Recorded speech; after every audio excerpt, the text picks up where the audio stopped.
La sala quedó en absoluto silencio. No el silencio cortés del protocolo del Vaticano, sino el vacío y tenso silencio de quienes acaban de escuchar algo que ya no pueden desoír. Un cardenal de alto rango en la segunda fila se aferró al apoyabrazos con tal fuerza que sus nudillos palidecieron bajo sus anillos. Otro más atrás cerró los ojos y apretó los labios como si intentara contener una emoción. Al otro lado del pasillo, una joven teóloga de Sao Paulo buscó despacio su bolígrafo, con las manos temblando levemente, y comenzó a escribir.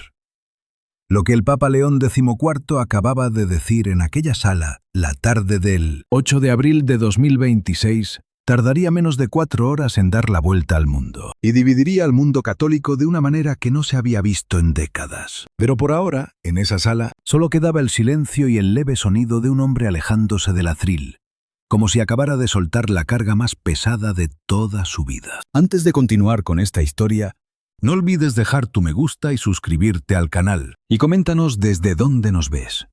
Tu apoyo es fundamental para mantener vivas estas historias. Aquella semana de abril de 2026 comenzó con calma en el Vaticano, o al menos tan tranquila como puede ser en un sitio donde cada pasillo de piedra exhala siglos de autoridad acumulada, donde el olor a cera, a papel viejo y a algo todavía más antiguo, algo parecido al poder, algo como el sacrificio impregna el ambiente.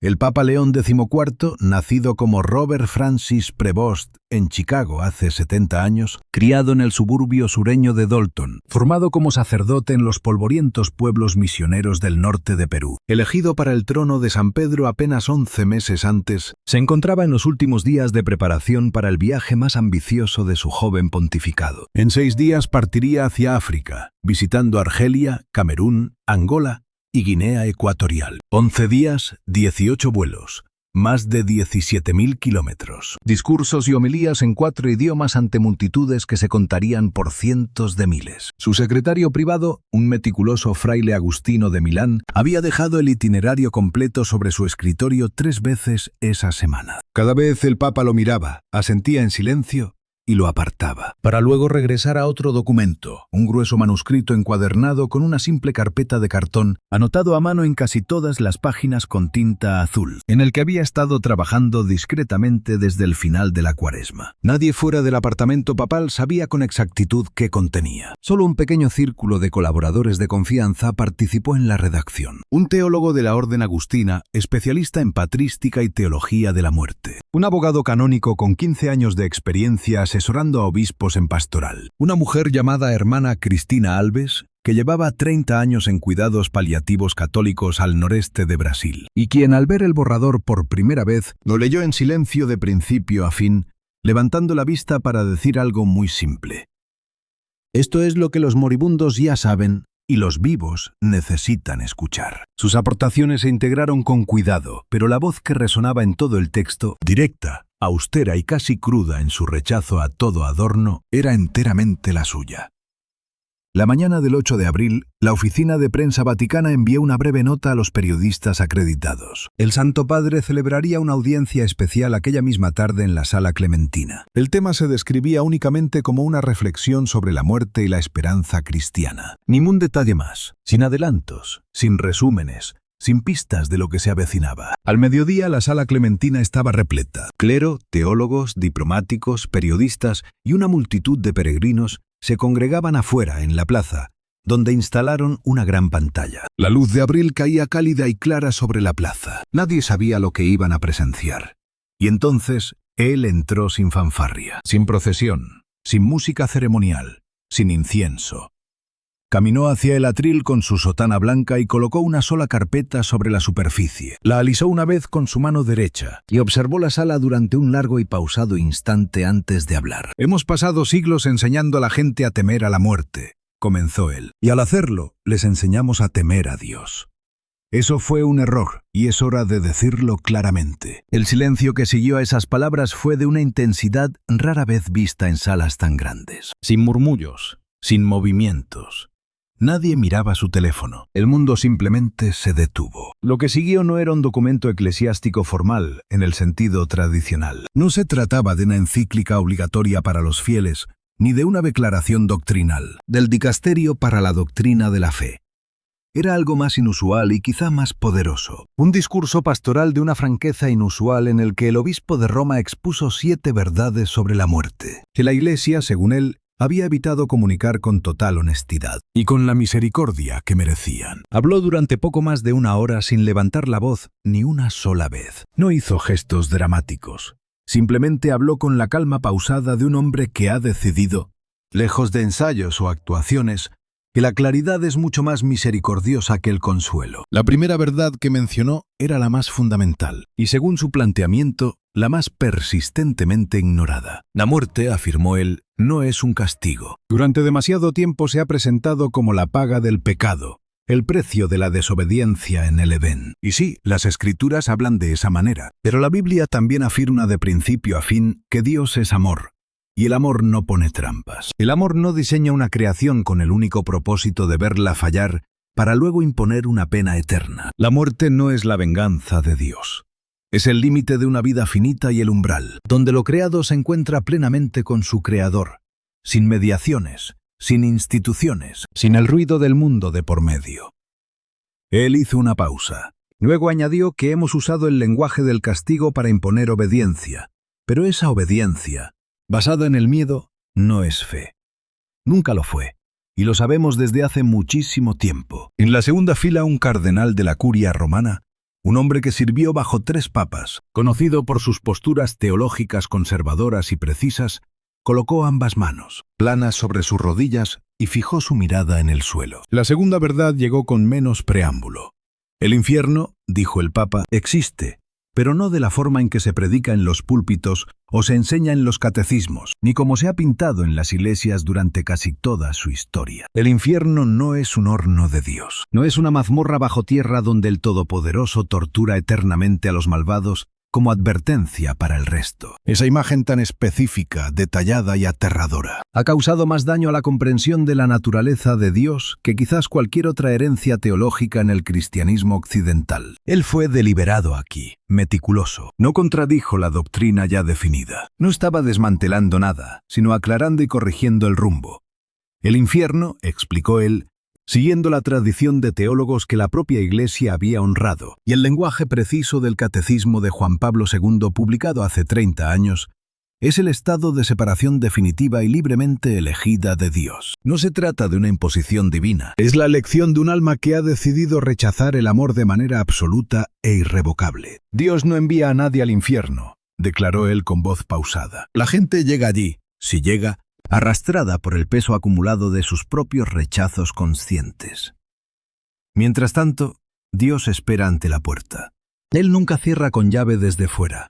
En la plaza donde se transmitía el discurso sobre la gran pantalla, un pequeño grupo de peregrinos de Polonia permanecía unido bajo el cálido sol de abril. Una de las mujeres mayores del grupo, una abuela con pañuelo azul que viajó a Roma por el aniversario de la muerte de su esposo, se persignó despacio. Ella sonreía, aunque tenía los ojos llenos de lágrimas. En apenas 30 minutos, los primeros vídeos ya circulaban por las redes sociales en 6 idiomas diferentes. Al caer la noche, la frase «Dios no cierra la puerta por fuera» ya se había traducido a 47 idiomas y superaba los 12 millones de reproducciones. La tercera verdad resultó sumamente personal, y por ser tan íntima, impactó de forma distinta al resto, con menos teología, pero con muchísima más fuerza. Habló sobre el purgatorio, una doctrina que la Iglesia ha enseñado durante siglos y que, según admitió él mismo sin rodeos, sufrió abusos grotescos a lo largo de la historia. La venta de indulgencias, la explotación de familias afligidas en su momento más vulnerable, una teología puramente mercantil disfrazada con el lenguaje de la misericordia. El purgatorio, bien entendido, no es un peaje entre esta vida y la otra,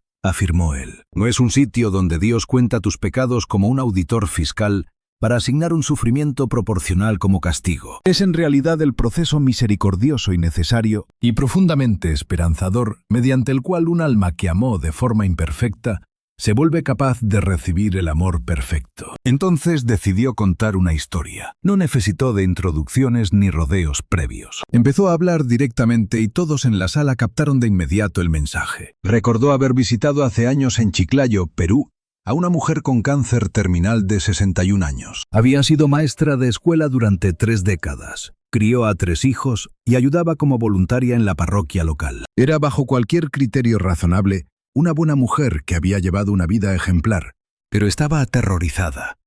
No le temía a la muerte, sino al purgatorio. Personas en las que confió toda su vida le habían asegurado que sus faltas requerirían años de tormento antes de poder contemplar la presencia de Dios. El fallecimiento no le causaba miedo, sino lo que ocurriría justo después de este. Me senté con ella, relató él, y tomé su mano. No le ofrecí cálculos, ni fórmulas, ni teologías, sino que decidí contarle la verdad tal como es. Dios no está aguardando al otro lado de la muerte con un bolígrafo y un libro contable. Dios espera como un padre con los brazos abiertos, feliz por el regreso de alguien a quien ama profundamente. Cualquiera que sea la preparación requerida. Cualquier transformación interna que deba experimentar un alma humana finita. Para soportar el peso del amor infinito, no es un castigo. Eso es la misericordia completando su propia obra.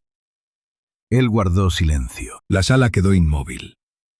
Ella murió 3 días después, relató él con sencillez, y no tenía miedo. En la corta fila, la joven teóloga de Sao Paulo soltó su bolígrafo. No volvió a sostenerlo en toda la duración de su intervención. La cuarta verdad era de naturaleza institucional, y créanme, fue la que más desestabilizó a los presentes. La Iglesia, afirmó el Papa León XIII, ha utilizado el temor a la muerte como un mero instrumento de control.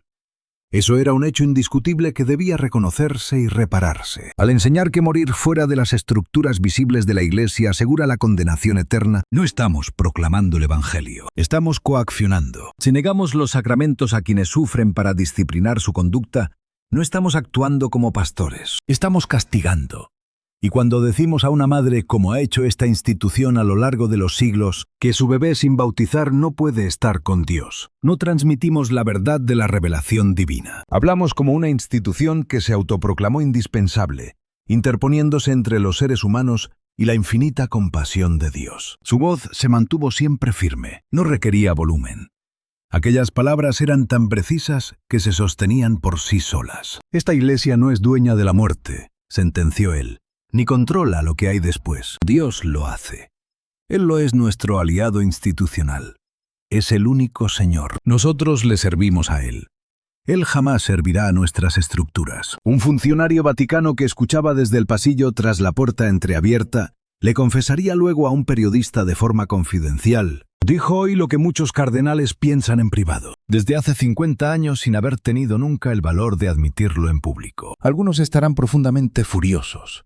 Otros sentirán un enorme alivio. Creo que varios experimentarán ambas cosas a la vez y no sabrán muy bien cómo lidiar con ello. Presten atención, porque la quinta verdad concernía a quienes mueren fuera de la Iglesia Católica. Fue precisamente esta sección la que desató la reacción más inmediata y divisiva. Cuando los vídeos se difundieron por Internet apenas unos minutos después, León no proclamó la salvación universal. Su lenguaje fue extremadamente preciso, aunque rechazó con la misma contundencia aquellas certezas tan limitadas, que causaron un daño histórico incalculable a lo largo de los siglos. Durante demasiado tiempo asumimos erróneamente que todos aquellos que no eran católicos bautizados corrían al menos el riesgo de perderse eternamente, declaró. Levantamos muros en torno a la salvación y dibujamos mapas celestiales con fronteras diminutas. Creamos una teología destinada a convertirnos en los guardianes de lo que, al fin y al cabo, es un don exclusivo de Dios. De esta forma transformamos a un Dios que amó tanto al mundo entero, a cada una de las personas en cada cultura y época, en un Dios que solo amaba a un pequeño grupo seleccionado. Citó textualmente al Concilio Vaticano II, aquel gran concilio reformador de los años 60 que definió toda su formación teológica, y sus palabras sobre la gracia presente más allá de las fronteras visibles eclesiales. Citó a su predecesor, el Papa Francisco, quien dedicó sus últimos años a insistir en que la misericordia de Dios no acepta etiquetas humanas. Y entonces, sin ningún drama, citó su propia vida al recordar que pasó décadas en Perú. Habló de haber convivido con personas de bondad extraordinaria, gente que luchaba con valentía y criaba familias con dignidad, amando a sus vecinos con constancia y profundidad, y que solo conocían el nombre de Jesucristo por la violencia colonial o que jamás lo habían escuchado en absoluto. Aseguró que no pretendía juzgar el misterio de la salvación de esas personas, algo que pertenece entera y exclusivamente a Dios. Pero se negó a sostener ante la multitud que el amor de Dios sea menor que el de cualquier buen padre o madre por sus propios hijos. Jamás diría algo semejante porque simplemente no cree que sea verdad. La sala alcanzó un nivel de silencio completamente nuevo. Era la quietud de quienes comprenden con fuerza que están presenciando un mensaje que recordarán por el resto de sus vidas. La sexta verdad resultaba ser la más práctica de las 7, y quizás debido justamente a esa practicidad, por no presentarse bajo un registro teológico, sino como una experiencia humana viva y totalmente reconocible. A muchos les pareció la declaración más genuinamente radical de todas. La muerte, afirmó el Papa, revela la verdad de cómo vivimos, no la frecuencia con la que fuimos a misa, ni con qué fidelidad cumplimos el calendario de obligaciones, ni tampoco si recibimos cada sacramento en el momento prescrito por la Iglesia. Importa cómo vivimos. El pontífice relató haber estado en muchos lechos de muerte, en Chicago, en pequeños pueblos peruanos, en Roma y en salas de hospital de los más poderosos, así como en hogares humildes de los pobres. Y jamás, ni una sola vez en todos esos años, en ninguna de aquellas habitaciones o idiomas diferentes, vio a un moribundo hallar paz repasando la lista de los sacramentos recibidos en su vida. Lo que presenció repetidamente en cualquier cultura y circunstancia fue a personas buscando respuestas a las mismas y escasas preguntas en sus últimas horas. ¿Amé de verdad? ¿Fui amado? ¿Significó mi vida algo para alguien? ¿Fui amable cuando la amabilidad era una opción? ¿Actué con honestidad? ¿Estuve presente para quienes realmente me necesitaban? Describí entonces lo que llamó el sacramento de la vida cotidiana, una frase que sería sumamente citada en los días posteriores. Habló del alimentar a los hijos, del cuidado paciente de un padre anciano, del perdón silencioso hacia un vecino que jamás agradecería ese gesto, de soportar las injusticias sin permitir que el corazón se endurezca de amargura, de elegir cientos de veces en instantes invisibles y cotidianos el dar en lugar de recibir, el quedarse antes que huir, y decir la verdad en vez de intentar manipularla. Esto no sustituye a la vida de fe, declaró con firmeza. Esto es la vida de fe misma. Así se ve la fe cuando cala hasta los huesos y ya no necesita ser anunciada constantemente. Se detuvo tan solo un instante. Si hemos construido una iglesia donde la gente cree que lo que Dios examinará al final de sus días es su historial de sacramentos en lugar de su vida real de amor, misericordia y coraje moral, entonces habremos fracasado por completo. Habremos enseñado religión en lugar de fe, Ceremonia en vez de transformación, la arquitectura de la casa en lugar de la vida que debe florecer dentro de ella. Afuera en la plaza, donde la multitud no había dejado de crecer en toda la tarde, la gente dejó de moverse. Muchos de ellos guardaron sus teléfonos. Permanecieron de pie, escuchando bajo la luz primaveral con una profunda atención, propia de aquellos lugares y momentos que poseen una trascendencia absoluta. La séptima verdad era aquella a la que había regresado 4 veces durante los meses de redacción. Sus colaboradores más cercanos lo sabían. Durante semanas había sido incapaz de encontrar un lenguaje en el que confiar. Tenía que ser un lenguaje que fuera verdadero, pero que no pudiera convertirse en un simple eslogan, honesto, pero imposible de usar como arma por quienes deseaban disolver la doctrina por completo. Claro, pero que no se redujera a algo más simple de lo que él pretendía. Al final lo encontró en las palabras más simples disponibles. Lo único que sobrevive a la muerte, dijo él, es el amor, no la institución, no la doctrina, ni tradición, ni ceremonia, ni título. Tampoco la riqueza acumulada, la reputación o la cantidad de cargos ocupados. El amor. Hizo una breve pausa para dejar surgir la obvia malinterpretación en la sala, y luego la abordó directamente. No estoy descartando estas cosas. La doctrina importa porque apunta hacia el amor, porque protege la verdad de lo que el amor es realmente frente a las distorsiones del egoísmo humano. La tradición importa porque transporta el amor a través de las generaciones y lo mantiene vivo cuando la memoria individual falla. Los sacramentos importan porque son la forma en que la Iglesia hace tangible el amor, de darle un cuerpo en el mundo, de insistir en que la fe no es solo interior, sino encarnada. Pero son meros instrumentos, sirven al amor. Son caminos, no destinos. Y cuando olvidamos eso, cuando el camino se vuelve más importante que hacia dónde nos dirige, no habremos preservado el Evangelio. lo habremos reemplazado silenciosamente con toda la ceremonia del orgullo institucional. Miró a la sala. Todo estaba en absoluto silencio. La muerte nos asusta porque nos recuerda que no controlamos nada, dijo. Pero también aporta claridad. Elimina todo lo secundario. Quema todo lo que pueda ser quemado. Y lo que queda, lo que Dios ve. Hacia lo que todo el largo arco de la creación se ha movido desde el principio es si amamos. No perfectamente, nunca perfectamente, sino de verdad. Con la capacidad recibida en las circunstancias en que nos encontramos. Luego cerró la carpeta. Esto es lo que esta iglesia debería haber estado enseñando desde el principio. Eso es lo que pretendo enseñar. No el miedo, sino la verdad. Y la verdad más simple y duradera es esta. Dios no os espera al final de vuestra vida para condenaros. Dios os espera para reconoceros, para reconocer en vosotros la imagen del amor que os dio antes de nacer.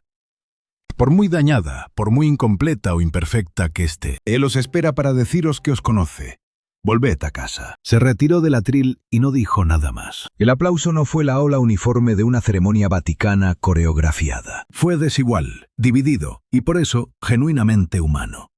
Algunos se levantaron de inmediato, los teólogos más jóvenes, varios clérigos africanos y latinoamericanos, y algunos periodistas que hacía tiempo habían dejado de tomar notas para limitarse a escuchar. Otros permanecieron sentados con las manos en el regazo. Sus rostros reflejaban expresiones que aún no se habían traducido en algo legible. Al fondo de la sala, 3 cardenales no aplaudieron en absoluto. Uno de ellos, anciano y canoso, un hombre que había servido durante 5 pontificados, conocido por su precisión intelectual y su conservadurismo teológico. Permanecía sentado con las manos entrelazadas y la mirada perdida en el horizonte, con un gesto que podía ser dolor, alivio o en su fuero interno, ambas cosas a la vez. Al anochecer del 8 de abril, las reacciones llegaban de todas partes y en todos los idiomas, a una velocidad y volumen que la oficina de prensa del Vaticano calificaría de históricos y sin precedentes. Un obispo de Lagos lo definió como el mensaje pastoral más valiente desde el Segundo Concilio Vaticano. Un teólogo de Notre Dame publicó un análisis inmediato, llamándolo una corrección tan demorada que decir demorada se queda muy corto. Un influyente medio católico conservador en Roma lo tildó de una preocupante desviación de la doctrina que arriesga a disolver la fe en un sentimentalismo universal. Una filósofa de la religión de la Universidad Gregoriana, conocida por la meticulosa precisión de sus análisis, escribió algo simple. Dijo lo que Agustín sabía y lo que Aquino sugería, y lo que la Iglesia institucional ha resistido durante 5 siglos. La duda ahora es si la institución logrará ponerse a la altura de su mejor teología. Ninguno de ellos, ni los entusiasmados, ni los furiosos, ni los cautelosos, lo consideró irrelevante. En Sao Paulo, una mujer llamada María das Gracas, de 73 años, que pasó 4 décadas cuidando enfermos terminales en un pequeño hospicio católico al norte de la ciudad, vio todo el discurso en el teléfono de su hija mientras la cena se enfriaba en la mesa. Al terminar, se quedó sentada en completo silencio durante un largo momento. Luego dijo: él expresó lo que los moribundos ya saben. Solo tuvo el valor de decírselo de frente a los vivos. En Chicago, su ciudad natal, el lugar donde un niño llamado Robert Provost había sido monaguillo alguna vez en la parroquia de St. Mary of the Assumption en Dalton, un sacerdote leyó el texto completo en voz alta durante la misa del miércoles. Al terminar, los fieles se quedaron en completo silencio. Entonces, un anciano sentado en la última banca, un metalúrgico retirado llamado Patrick, fiel de esa parroquia por 52 años, levantó la mano. Eso es lo que me decía mi madre a los 7 años, aseguró. Ella me decía que Dios te ama, y al morir, eso es lo único que recordará. No necesitaba un papa para descubrirlo. El sacerdote sonrió. Claro que no, respondió. Pero ayuda mucho escucharlo de uno. En el Vaticano, los preparativos finales para el viaje a África avanzaron durante los días siguientes. Se confirmó el itinerario y se revisaron detalladamente las medidas de seguridad. Se terminaron de redactar los discursos en francés, español, portugués e inglés. El Papa León XIV partiría el 13 de abril, llevando la planificación logística de un peregrino y la fama de alguien que acababa de gritarle al mundo, de forma directa y sin rodeos, que la Iglesia se había equivocado sobre la muerte y debían corregirlo. Durante la tarde del 9 de abril, un periodista logró un breve encuentro imprevisto con el Papa mientras cruzaba el patio interior del Palacio Apostólico tras las oraciones. El reportero le preguntó directamente si había previsto semejante magnitud en las reacciones o si esperaba que el discurso impactara de ese modo. León XIV se detuvo y se dio la vuelta. Analizó la pregunta con total honestidad, evitando dar una respuesta corporativa o ensayada. Sabía que algunos se enojarían, confesó el pontífice, y sabía que otros sentirían un gran alivio. Lo que jamás imaginé fue la inmensa cantidad de personas que nos escribirían para decirnos que sus seres queridos murieron temiendo a Dios, temeroso del juicio, temeroso de lo que vendría después. Se detuvo. Aquello era inaceptable para él. Nadie debería morir temiendo a Dios. Y si esta Iglesia ha alimentado ese miedo de alguna forma, y lo ha hecho de formas innegables, entonces esta institución le debe al mundo una verdad honesta. Eso era todo lo que él intentaba ofrecer. Dio la vuelta y continuó su camino. El patio estaba en silencio.